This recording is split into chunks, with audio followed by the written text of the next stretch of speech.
Belajar anak didik kami kelas 10, bagaimana kabarnya? Semoga dalam keadaan sehat selalu. Anak didik kami sekalian, kali ini kita membahas tentang bagaimana jalur perdagangan di Nusantara. Ini merupakan pembahasan tentang bagaimana sih terjadinya proses interaksi antara masyarakat Indonesia dengan bangsa asing untuk menjalin hubungan perdagangan gitu ya.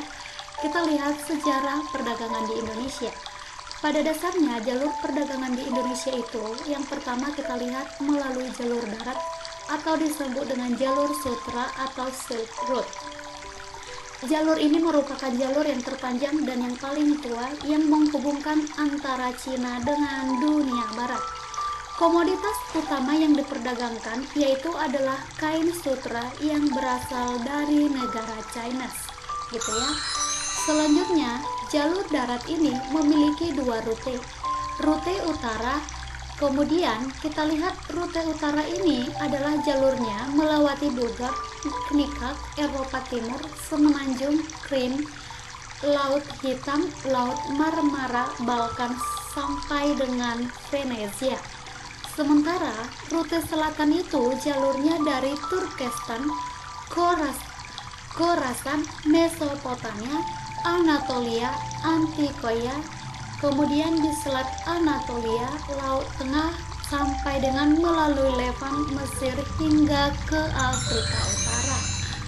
Selanjutnya anak didik kami sekalian, kalau dia dari jalur perdagangan melalui laut, itu rutenya mulai dari China melalui Laut Cina, kemudian Selat Malaka, inilah masuk ke Sumatera ya, Selat Malaka.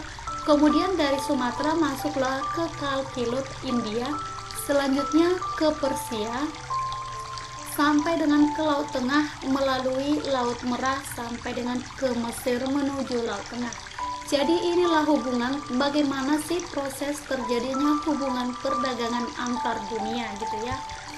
Berikutnya anak didik kami sekalian, faktor apa sih yang menyebabkan kenapa terjadi perdagangan menggunakan laut? Yang mana tadi kita tahu bahwasannya jalur yang tertua itu, yang paling panjang itu adalah sutra atau jalur darat. Kenapa ada berpikiran menghubungkannya atau menggunakan dengan jalur laut gitu ya? Karena permintaan barang bawah, contohnya emas itu dari timur sangat besar.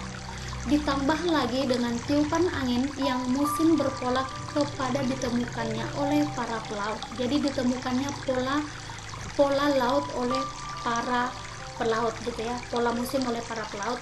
Kemudian tersebarnya agama Buddha yang tidak mengenal sistem kasta.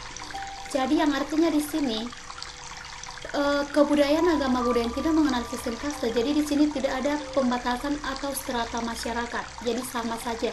Jadi contohnya kalau misalkan naik kapal ya udah sama-sama naik. Tidak ada di sana golongan raja, kasatria dan lain sebagainya. Kemudian, kerajaan di Nusantara itu memiliki peran besar dalam perdagangan internasional kurang lebih sekitar abad 7 sampai dengan 15 Masehi. Di mana kerajaan Sriwijaya di Sumatera itu ada beberapa Cina Eropa yang menggunakan jalur Selat Malaka. Itu hubungan perdagangan dengan Sriwijaya ya. Pengunjungnya itu diantaranya ada masyarakat Persia, Arab, India, dan China.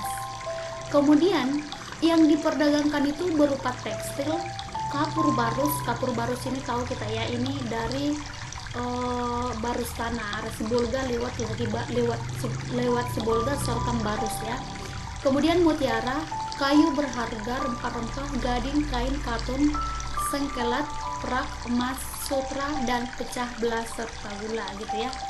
Yang artinya di sini karena di antara masyarakat dunia itu saling membutuhkan dari beberapa negara di sekitarnya, sehingga terjadilah hubungan perdagangan.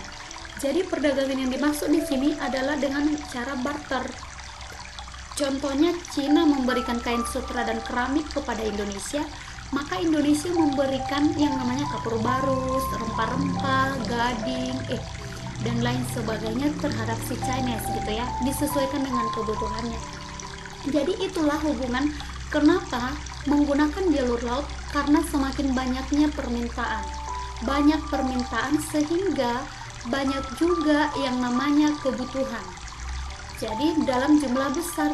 Jadi kalau dia dari jalur sutra tadi terlalu panjang, bisa saja barangnya lama sampai, sementara ini yang meminta banyak gitu ya.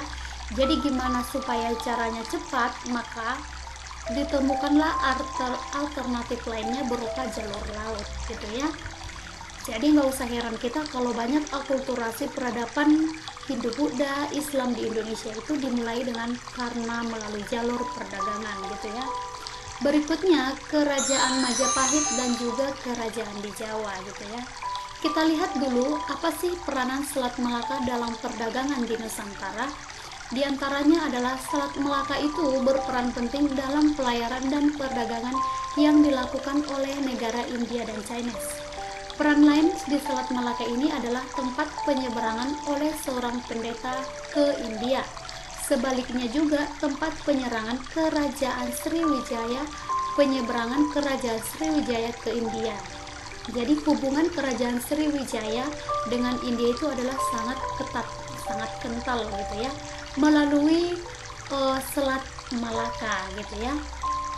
Berikutnya peran lainnya adalah terhubung dengan Laut Jawa sampai dengan Maluku. Jadi selain terhubung Sriwijaya ke kerajaan India, Sriwijaya bisa juga berhubungan dengan Pulau Jawa sampai ke Indonesia bagian timur yaitu Maluku gitu ya. Dan jadilah si Malaka ini sebagai pusat perdagangan hingga pantai Sumatera gitu ya. Contohnya itu adalah di Barus. Seperti yang saya jelaskan tadi, produk dari Barus itu salah satunya adalah kapur Barus. Kapur Barus ini fungsinya apa? Fungsinya banyak ya. Salah satunya itu bisa dijadikan untuk mengawetkan mumi, mengawetkan manusia yang dibutuhkan gitu ya. Kemudian peranan laut masa Hindu-Buddha masa kini sebagai sarana transportasi, jelas ya, bisa kita lihat di lingkungan kita sekitar. Kemudian mengontrol iklim bumi, peran laut bagi pertahanan dan keamanan. Berikutnya sebagai sumber pakan, lah jelas ya, karena ikan yang kita dapat, yang kita konsumsi sehari-hari itu adalah sumbernya 80% dari laut. Kemudian pertambangan sebagai pertambangan, rekreasi dan pariwisata. Berikutnya adalah bahan baku dan obat-obatan.